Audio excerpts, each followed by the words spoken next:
Hola, ¿qué tal a todos? Bueno, hoy vamos a iniciar ya el discipulado. Les agradezco a todos ustedes pues por estar aquí participando. He visto que en el transcurso de la semana muchos han estado participando. Esa es la idea, es que no es tener un grupo ahí donde hay una persona que siempre habla como un monólogo, no, sino que la idea es que todos podamos compartir y todos podamos crecer. Todos somos aquí hermanos en Cristo. Entonces hoy vamos a iniciar de este modo. Yo les voy a dejar este video colgado ahí en el chat. Ustedes lo van a ver. Entonces nos vamos a conectar todos normalito, 7 de la noche, todos pendientes del chat para, primero que todo, vamos a ir viendo el video. En la medida en que vamos viendo el video, entonces cada uno de nosotros va a ir haciendo su aporte con respecto a este texto que desde ayer les envié para que estudiáramos. Vamos a estudiar toda la carta de Hebreos. Vamos a desmenuzarla. ¿Cuánto tiempo se nos va a ir? No sé, no importa cuánto tiempo se nos va a ir. Lo importante es que tengamos un corazón dispuesto a aprender de Dios, ¿cierto? Les envié todo el texto porque hoy vamos a estudiar Hebreos 1 del 1 al 4. Pero les dije, les recomendé que leyeran todo el capítulo. ¿Por qué? Porque cada vez que uno va a estudiar un libro, un texto de la Biblia, uno debe tener en cuenta el contexto. ¿Qué es el contexto? Es lo que está antes y después. Esto es lo que llama el contexto textual, es decir, lo que está escrito antes y después. Siempre hay que leerlo para evitar malas interpretaciones. Entonces yo creo que ustedes ya tienen en su cabecita, ya tienen en su mente más o menos de qué es lo que vamos a hablar, de qué es lo que vamos a analizar hoy. Entonces, eh, voy a enviarles un material en el transcurso de la semana. Yo lo estoy preparando. Yo dije que se los iba a enviar. Pensaba enviárselos como con fotos y luego en audio les iba a explicar, pero no. Decidí más bien preparar bien un material de cómo hacer un estudio inductivo. Hago un video de eso y subo el videito para que ustedes tengan ese material ahí, ¿sí? Lo lean y lo puedan ver una y otra vez para ustedes, para que ustedes repasen, para que no se les olvide, ¿sí? Recuerden siempre tener su cuaderno para apuntar los datos importantes. Entonces, en el transcurso de la semana les voy a ir enviando material. Cada vez que vamos entrando, nos vamos a ir metiendo un poquito más, sino que estoy en ese concepto de la preparación. La idea, ¿cuál es, muchachos? La idea es hacer un estudio bíblico y teológico, ¿sí? Tenemos un material que me parece que es muy importante que todos lo conozcamos.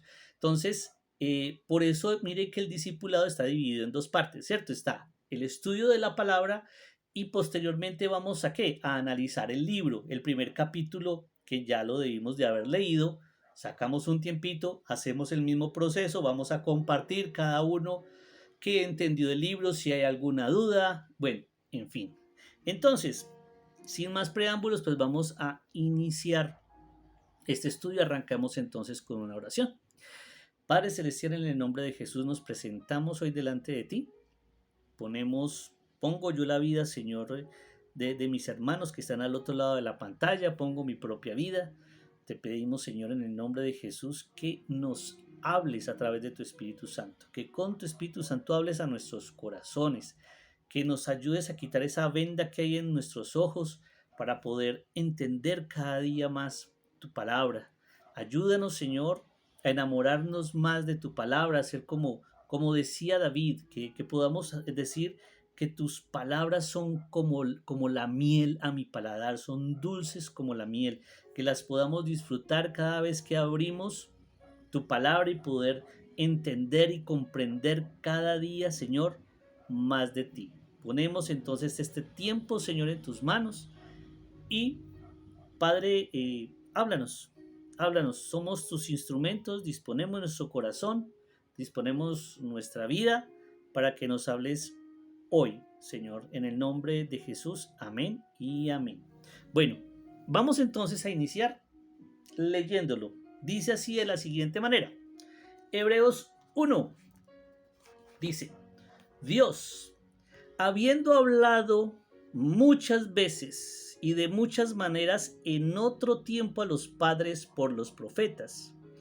En estos postreros días nos ha hablado por el Hijo, a quien constituyó heredero de todo y por quien asimismo hizo el universo, el cual, siendo el resplandor de su gloria y la imagen misma de su sustancia, y quien sustenta todas las cosas con la palabra de su poder, habiendo efectuado la purificación de nuestros pecados por medio de sí mismo, se sentó a la diestra de la majestad en las alturas, hecho tanto superior a los ángeles, cuanto heredó más excelente nombre que ellos. Bueno, un tip para uno estudiar las escrituras. Cuando vamos a coger un texto, siempre cojamos no un versículo, hay que coger por lo general un párrafo. ¿Sí? Un párrafo es el que va de punto a punto. ¿Sí? Esa es una buena manera de uno poder estudiar un texto con su contexto. ¿Sí? Entonces, sí, bueno, listo, nos vamos a fijar en este versículo, pero debemos tener en cuenta qué se dice antes y qué se dice después. Bueno, aquí encontramos una muy buena referencia. Y es lo primero, Dios ha hablado muchas veces y de muchas maneras en otro tiempo a los padres por los profetas. Sabemos nosotros entonces que Dios, antes de que Jesucristo viniera, habló precisamente a través de hombres, los cuales se llamaron profetas. Hay que tener en cuenta una cosa, el profeta no es el que predice eventos futuros, ese no es un profeta. Un profeta es el que publica la palabra de Dios. En otras palabras, yo aquí estoy haciendo un ejercicio de profeta, estoy profetizando. Profetizar no es adivinar el futuro, no es decir, a ver, Dios, ¿qué tiene para decirte a ti? No, eso no es el profeta. Profeta es el que publica la palabra de Dios. Obviamente, cuando nosotros estudiamos el texto, pues nos encontramos con que los profetas estuvieron hablando de eventos en su tiempo del futuro, ¿sí? Profecías que se cumplieron, pero todo eso simplemente era ¿qué? Publicar la palabra de Dios que hoy día quedó en las escrituras. Este texto nos muestra que lo que Dios tenía que decirnos a través de hombres, elementos nuevos, ya lo dijo, a través de los profetas, y que quedó consignado acá en este libro. Sabemos que entonces los profetas fueron hombres de Dios que Dios mismo usó para dejarnos su mensaje, para dejarnos la Biblia.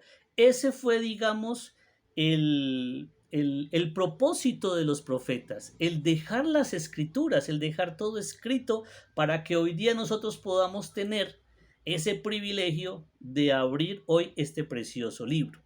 Entonces Dios en otro tiempo habló por los profetas. Y dice en el versículo 2, en estos postreros días nos ha hablado por el Hijo. El profeta como tal lo hizo a un lado Dios y ahora voy a hablar es a través de mi Hijo Jesús.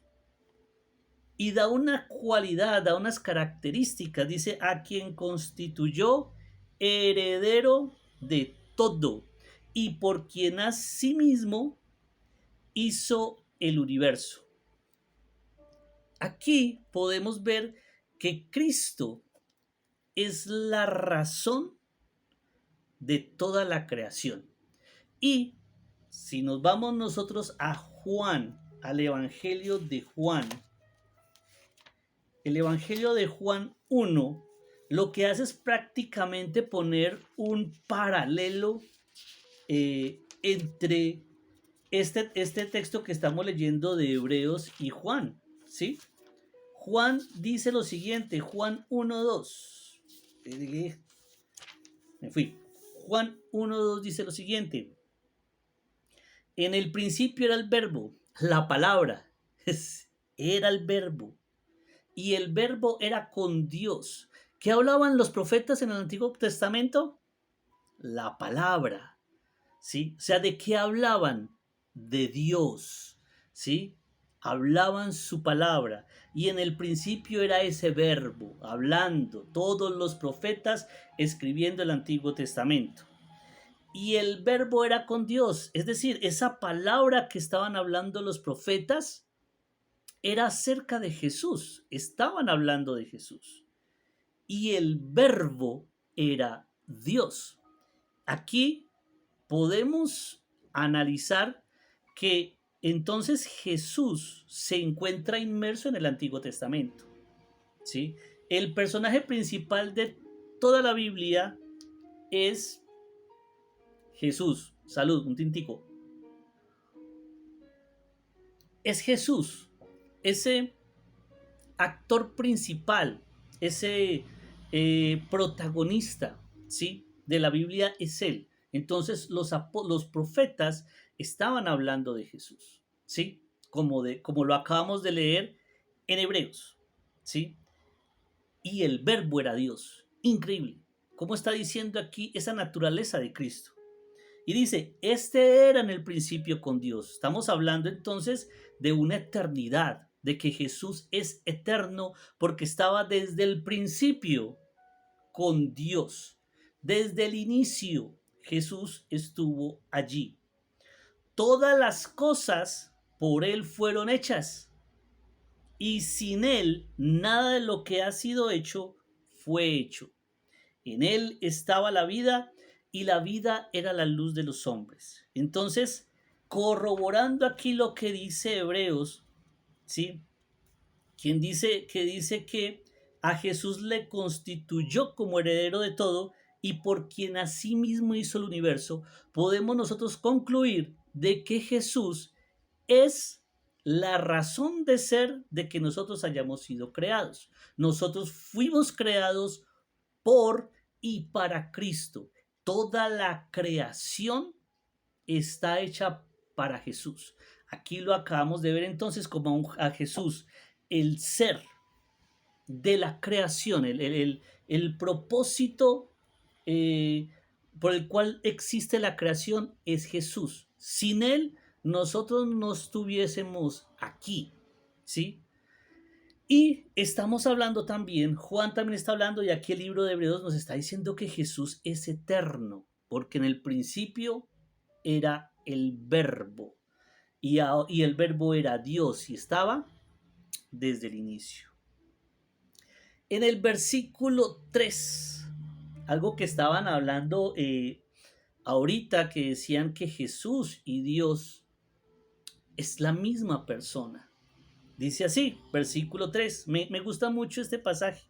Dice, el cual, siendo el resplandor de su gloria y la imagen misma de su sustancia, y quien sustenta todas las cosas con la palabra de su poder, habiendo efectuado la purificación de nuestros pecados por medio de sí mismo, se sentó a la diestra de la majestad en las alturas. Me gusta mucho este texto, esta parte que dice aquí que Jesús es el resplandor de la gloria de Dios, ¿sí? Y podemos irnos a Juan 14:9. Juan 14:9. Juan nos está hablando aquí de la naturaleza de Jesús, de quién es Él. Está hablando Jesús con los apóstoles, ¿sí? Voy a leerles desde el versículo 5, Juan 14:5. Le dijo Tomás, Señor, no sabemos a dónde vas, ¿cómo pues podemos saber el camino? Jesús le dijo, yo soy el camino y la verdad y la vida. Nadie viene al Padre si no es por mí.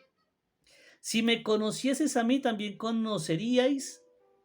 si me conocieses, también a mi Padre conoceríais. Y desde ahora le conocéis y le habéis visto. Felipe dijo, Señor, muéstranos el Padre y nos basta. Muéstranos a Dios. Jesús, muéstranos al Padre y con eso tenemos. Y Jesús le dice a Felipe, tanto tiempo hace que estoy con vosotros y no me has conocido, Felipe? El que me ha visto a mí, ha visto al Padre. ¿Cómo pues dices, muéstranos al Padre? ¿No crees que yo soy en el Padre y el Padre en mí? Las palabras que yo os hablo, no las hablo por mi propia cuenta, sino que el Padre que mora en mí, Él hace las obras. Creedme que yo soy en el Padre y el Padre en mí. De otra manera, creed por las mismas obras. Aquí Jesús le está dando toda una cátedra a Felipe y a los apóstoles de que Él evidentemente es el Padre, porque el Padre mora en Él. Y eso es precisamente lo que de una manera muy poética el autor de Hebreos, el cual se desconoce, algunos dicen que posiblemente sea Pablo, pero lo dice de una manera muy poética y muy hermosa porque está diciendo que es el resplandor de la gloria de Dios, la imagen misma de su sustancia, la esencia de Dios es Jesús. Esa esencia pura y eterna del Padre es Jesús. Lo que nos lleva a nosotros a pensar en muchas cosas, ¿sí? Mucha gente desde el Antiguo Testamento y hoy dice, bueno, ¿y dónde está Dios? Que no lo vemos. ¿Dónde está el hombre? No. Desde que si yo no lo veo, no voy a creer en él, ¿sí? Y podemos ver que cuando Moisés estaba en el monte Sinaí, llegó un momento en donde el pueblo dijo, no, venga, pues ¿cómo así, Moisés? Entonces usted habla con Dios y ¿qué? No, nosotros también queremos escucharlo. Nosotros también queremos. Y bueno, Moisés le oró al Padre y Dios dijo, bueno, pues hágale, prepárense todos y vamos entonces, purifíquense, hagan un ritual de purificación que yo les voy a hablar. Y sucedió eso, pero el pueblo no soportó escuchar la voz de Dios, porque su presencia es tan poderosa que no hay ser humano que pueda resistir su presencia. No hay persona que pueda resistir su voz, porque Él viene de otra, hablemoslo así, de otra dimensión, de otro mundo totalmente diferente a lo que nosotros conocemos. En vista de todo eso, ¿sí? Dios decide entonces manifestarse a la humanidad a través de la persona de Jesús. Por eso tuvo que hacerse humano, ¿sí? Para que la gente pudiera conocer su gloria, para que pudiera ver que Él era la imagen misma de su sustancia. Yo he tenido muchos debates con ateos que me dicen lo mismo, no, pero muéstrelo, y yo les digo, hombre, Él ya estuvo acá, Él se le presentó a mucha gente con señales, con prodigios, con milagros, y ni aún así creyeron. Terminó crucificado. Sí, obviamente ese era el propósito de él, pero muchos le crucificaron porque para ellos Jesús no era precisamente lo que ellos creían que Dios era. Pero Jesús aquí, el autor de Hebreos nos está diciendo que él era la imagen misma de su sustancia, corroborando nuevamente lo que dijo Juan, que acabamos de leer, y lo que decía Jesús, yo y el Padre uno somos. Entonces, Jesús y el Padre uno son. Entonces estamos viendo aquí que Jesús es la razón de toda la creación, es eterno, es la imagen misma de la sustancia del Padre, la sustancia. A mí me hacía pensar cuando hablaban de sustancia, cuando uno hace un sancochito que sale esa sustancia, ese sabor pollito, de la carne, ¿sí? Es esa sustancia, eso que le da ese sentido verdadero a ese plato. Jesús es eso, es esa sustancia, es la verdadera esencia del Padre que estuvo aquí en medio de nosotros por algún tiempo, demostrando que Él era real. Entonces Jesús y el Padre uno son una misma naturaleza. Como Padre, entonces vino aquí eh, a realizar algo. En el versículo 3 terminando dice así, habiendo efectuado la purificación de nuestros pecados por medio de sí mismo, se sentó a la diestra de la majestad de las alturas. El propósito de Jesús, ¿cuál fue? Venir y entregar su vida por nosotros. ¿Por qué? Porque la palabra dice que la paga del pecado es la muerte. Y sin derramamiento de sangre no hay perdón de pecados. ¿Eso qué quiere decir? Quiere decir simplemente que si nosotros tuviésemos que pagar el precio, pues nos vamos a morir. Ese es el precio, la muerte.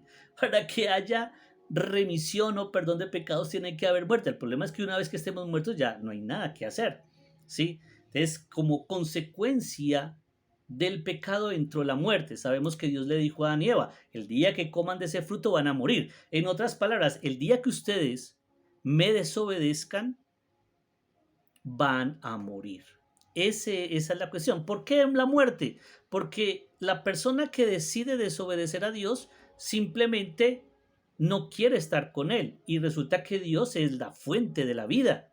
Entonces, el que no quiere estar con la fuente de la vida, ¿qué puede esperar? ¿Qué es lo contrario de la vida? La muerte. No hay nada más que decir.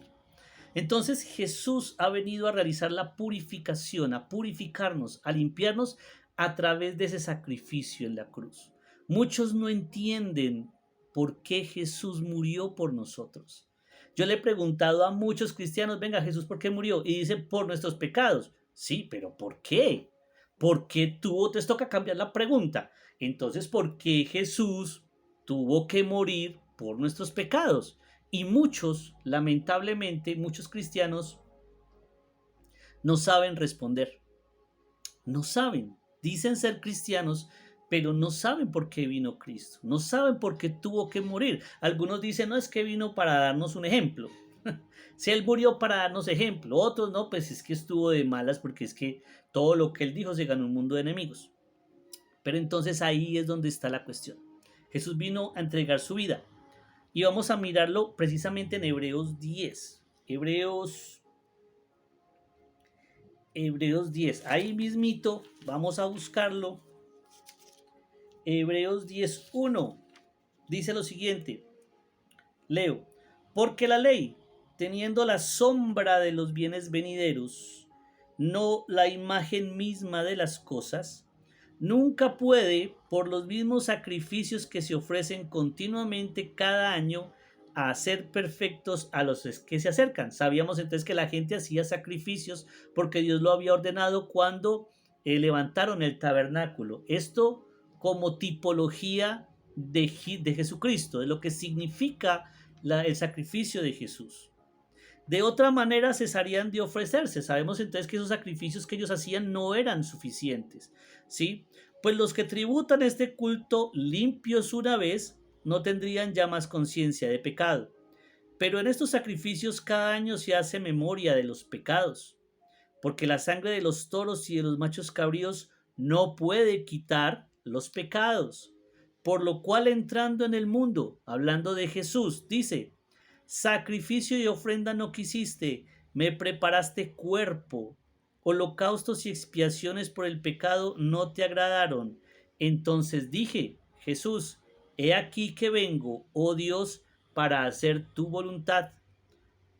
Como el rollo del libro está escrito de mí, diciendo primero, sacrificio y ofrenda y holocaustos y expiaciones por el pecado no quisiste, ni te agradaron, las cuales cosas se ofrecen según la ley. Entonces Jesús es el que viene a hacer ese sacrificio, Porque por un lado los sacrificios que realizaban en el Antiguo Testamento, y que de hecho hasta en la época de Jesús, no eran suficientes, no eran lo suficientemente poderosos para quitar nuestros pecados. Los ocultaban, ¿sí? Solamente por obediencia a Dios y por una tipología de Cristo de su sacrificio, Dios tenía misericordia, Dios extendía su misericordia porque esta gente estaba allí en obediencia, estaba siendo obedientes a Dios. Pero una vez Cristo viene, ya hace la purificación de nosotros para siempre. Y el versículo 4 termina de la siguiente manera. Hecho tanto superior a los ángeles. Una vez que Jesús hizo el sacrificio, murió por nosotros, se sentó a la majestad de las alturas, a la diestra de Dios Padre, se sentó. Y miren este texto tan bonito. Hecho tanto superior a los ángeles. Esto aquí se les cae todo el parapeto que tienen los testigos de Jehová, que dicen que es que Jesús era el ángel Gabriel, ¿sí? Dice que él fue hecho tanto superior a los ángeles por cuanto heredó más excelente nombre que ellos. Y vámonos para Filipenses. Filipenses 2.9. Vamos a buscar Filipenses 2.9. Filipenses entonces 2.9 dice lo siguiente. Por lo cual Dios también lo exaltó hasta lo sumo y le dio un nombre que es sobre todo nombre, para que en el nombre de Jesús se doble toda rodilla de los que están en los cielos, en la tierra y debajo de la tierra, y toda lengua confiese que Jesucristo es el Señor, para la gloria del Padre. Entonces vemos cómo Jesús es nombre sobre todo nombre. Por eso él dice, todo lo que pidiereis, hacedlo en mi nombre. ¿Sí? Porque es en el nombre de él. No hay otro nombre dado a los hombres en el que nosotros podamos confiar. Es Jesús. Es Jesús. Ese es el nombre sobre todo nombre. Entonces, tenemos aquí una epístola a los hebreos en donde el autor nos está dando una introducción a esta carta, mostrándonos que Jesús es Dios, que Jesús, uno, repasando ahí como conclusión, es la razón de toda la creación. Él es el motivo, por eso fuimos creados. Es eterno porque ha estado desde siempre con Dios. Jesús el Padre es Jesús y el Padre uno son. Él es la imagen misma y la sustancia de Dios. Entonces estamos hablando de Dios hecho hombre. Aquel Dios que creó el universo, por el cual fue creado el universo y eterno, vino para entregar su vida, para purificarnos a nosotros de nuestros pecados y entregarnos la vida eterna. Y una vez que se dio esa purificación, una vez que Jesús hizo este trabajo en la cruz, se le dio un nombre que es sobre todo nombre y que tiene autoridad inclusive sobre los ángeles y sobre toda la creación, porque ahora está sentado a la diestra de la majestad en las alturas. Entonces, esto es una abrebocas a lo que se viene en este estudio de Hebreos, en esta carta a los Hebreos. Me parece que cuando leemos de esta manera quedamos, vea, sí, wow, ¿qué pasó aquí? ¿Qué es lo que nos va a decir el autor de Hebreos que nos da una introducción tan impresionante? Nos abre todo el mundo y nos está diciendo, no les voy a hablar de cualquiera, les voy a hablar del Creador. ¿Sí? Bueno, entonces, bueno, hasta aquí llega este estudio. Les voy a lanzar entonces el video para que ustedes entonces ya empiecen a compartir, agregar, preguntar acerca de este estudio. Entonces, pues cerremos también con una pequeña oración. Recuerden que este video les queda ahí colgado en el grupo para que lo estén viendo las veces que ustedes lo quieran, y si lo quieren compartir también a otras personas, estamos para eso, para que muchas personas tengan acceso a la palabra de Dios. Si ustedes conocen personas que quieren participar de este grupo, bienvenidos. Me gustaría mucho que fueran personas que ya conocen un poco, pero igual si viene una persona nueva, amén. Aquí no le vamos a cerrar la puerta a nadie. Aquí es para el que quiera conocer y el que disponga su corazón, que es lo más importante.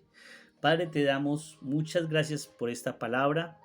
Señor, reconocemos a través de este estudio que tú, Jesús, eres el Dios de la creación. Eres el creador. Para ti, Señor, fue creado. Para ti fuimos creados, Señor. Tú eres la imagen de la gloria de Dios. Eres la sustancia de nuestro Padre Celestial. Tú, Señor Jesús, entregaste tu vida. Siendo Dios, decidiste entregar tu vida en rescate por la nuestra. Y se te dio un nombre que es dado sobre todo nombre. En el único nombre que nosotros los seres humanos, que toda la creación pueda confiar, eres tú. Y te damos gracias por el privilegio que nos das de conocerte. Te damos gracias por permitirnos estar a tu lado y poder decir, somos hijos del Dios eterno. Somos hijos de aquel que tiene un nombre sobre todo nombre. Aquel delante del cual toda rodilla se doblará y que confesará con sus labios que tú, Señor Jesús, eres el Señor. Te bendecimos y te exaltamos, Señor. Gracias por tu palabra. Gracias por enseñarnos en el nombre tuyo y eterno, en el nombre que es sobre todo nombre. Amén y amén. Listo, muchachos, no siendo nada más, ahí los dejo. Entonces, los leo en los comentarios. Un abrazo y bendiciones.